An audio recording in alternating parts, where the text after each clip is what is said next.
I got all my computer parts in last night. Went out late and came back, so I'm having to put it together this morning. So just got out of bed, so excited to do it. I'm not eating breakfast, and I'm going to put this computer together.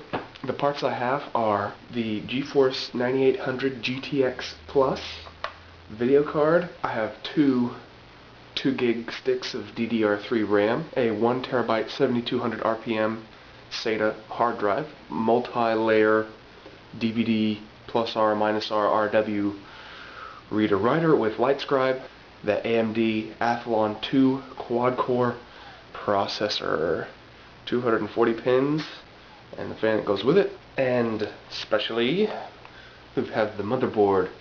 It is USB 3 ready. It has SATA ports. It's got a 2.0 PCIe 16X slot and dual channel 4 things of RAM, ready for all types of 6-core processors and stuff like that.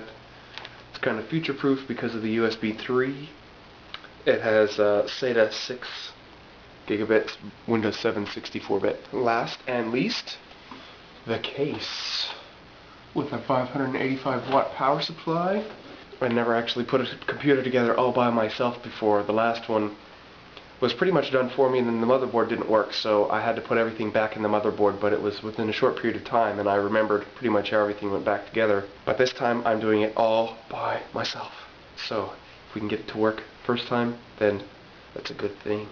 This computer isn't particularly fancy. The price was, including the shipping, was $700. It's not fantastic. But I'll tell you, it's better than my old computer. My old computer is a Pentium 4 hyper-threaded running XP, so basically nothing can even utilize the hyper-threading. I had about 300 gigabytes of hard drive space, and that was over 3 hard drives.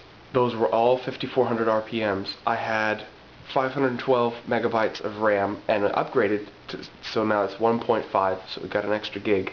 And pretty much everything else on it is broken. The CD drives open very slowly and close very slowly. And it's pretty much just bogged down. After you run a defrag and everything, the computer just still likes to go slow and take its time, and the hard drive is always spinning. Okay, making good progress. I'll admit I am an amateur, and my biggest mistake so far has been when I was trying to get the processor fan hooked on there. I needed to take a look at something, and so I picked this thing up and I set it on the table.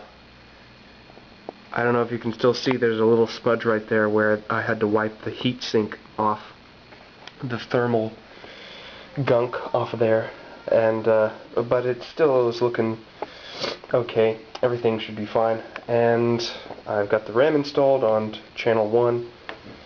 Got this ready for the video card hookup, and I think it's this case, but it was extremely hard to get this hard drive in here. They have some other 3.5 millimeter or 3.5 inch drives that go in the top here.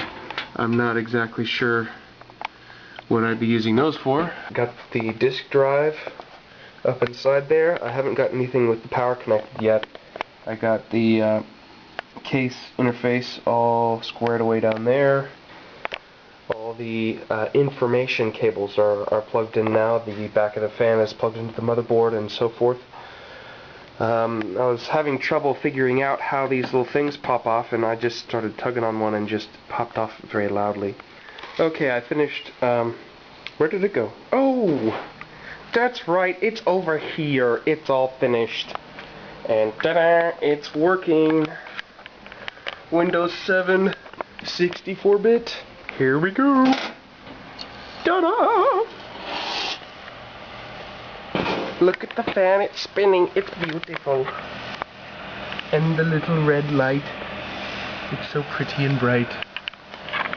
And this fan is blowing. Everything is working. The big fat video card. The red cable is so complicated looking. It only took me about 2 hours to put everything together, and it's all working beautifully. And while Windows 7 is installing, a little prelude.